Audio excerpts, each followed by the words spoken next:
Hello guys, welcome back to Life with Mrs. B. Today I am sharing what my family ate for the week for dinners.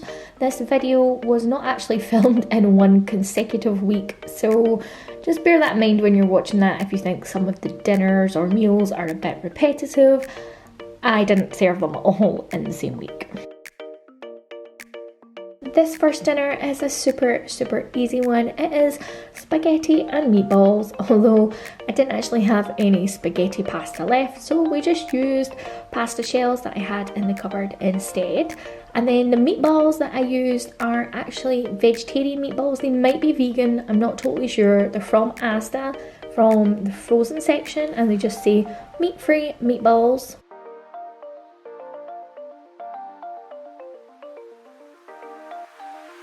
So I just serve them up on top of the pasta.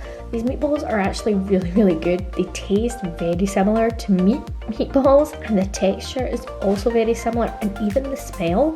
So they're very good if you are going meat-free.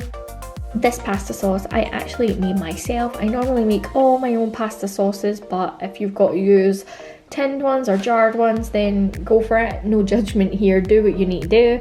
So to make it, I just got an onion, carrots, garlic.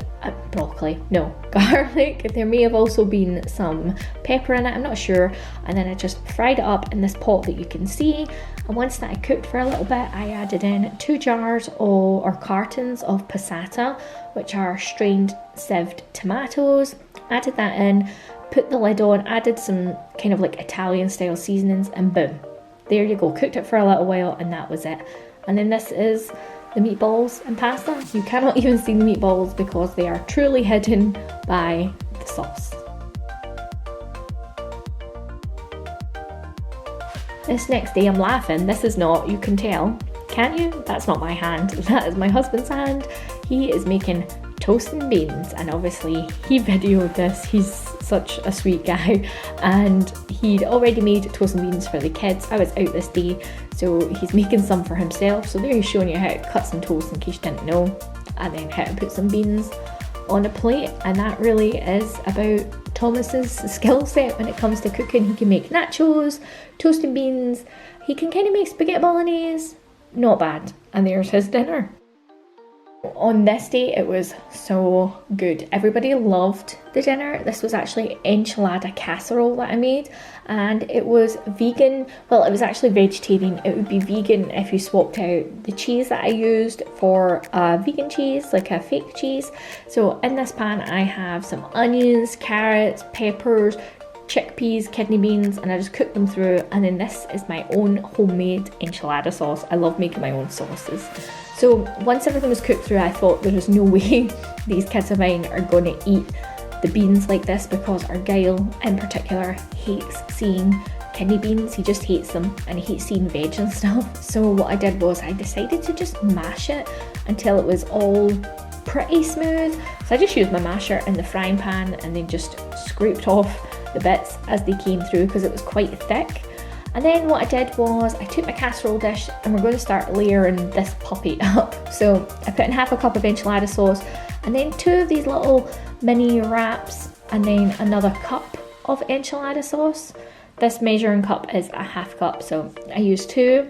And then what I did was I used half of the kind of, I don't want to say the meat mixture, it was bean mixture I guess, the beans, and I just laid it out on top. Now it was kind of like mashed, obviously, because I'd mashed it, so it's kind of like all mushed together. So I just found it was easier to actually take it apart with my fingers, but it was very hot.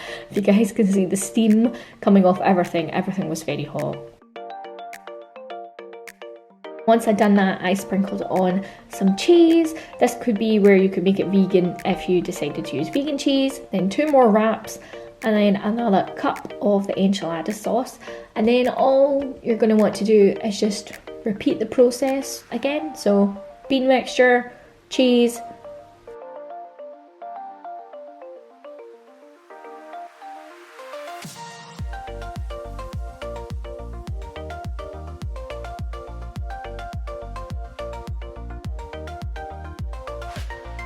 and then to finish it off I did 2 more little mini wraps, and then the rest of the enchilada sauce, and then some more cheese. And then I popped it in the oven. Everything's already cooked, so I just wanted to warm it through. That's funny because it was so hot. But I just wanted to get the cheese all bubbly and brown, as you can see here. It turned out beautiful. Like, it looked so pretty in the glass dish. And then you cut it up and it looks like this.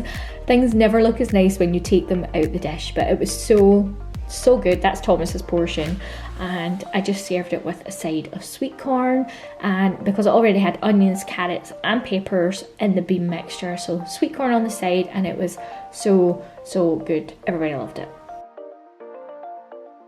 This next day I made my chili. Everybody in our house loves chili, so I actually have a recipe video on how to make beef chili. So literally it was just the same, but I used chickpeas instead of beef, and I just made it the same way, and instead of cooking it in the slow cooker, I did it in the Instant Pot, and I just served it over some plain white basmati rice, and it was so simple. I served it with a little dot of sour cream and some tortilla crisps, and on the table, I didn't film it because Sky took it through, there was a big side salad that they just helped themselves to. On this final day, I made a korma, again with chickpeas. Chickpeas are so cheap, they're like 35 pence a can. 2 cans does us for dinners, that's 70p, super cheap.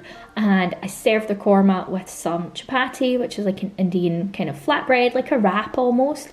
And you can use the wrap to like scoop up the food, or you can even make like a little wrap. That's what Thomas did with his when he came home.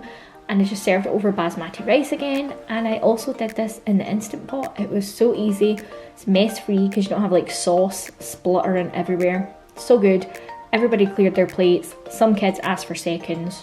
It was a win. Well, thank you so much for joining me, guys. I hope you enjoyed this episode of Foodie Friday. If you did, make sure and subscribe, and I will see you on Monday with a brand new video. Bye!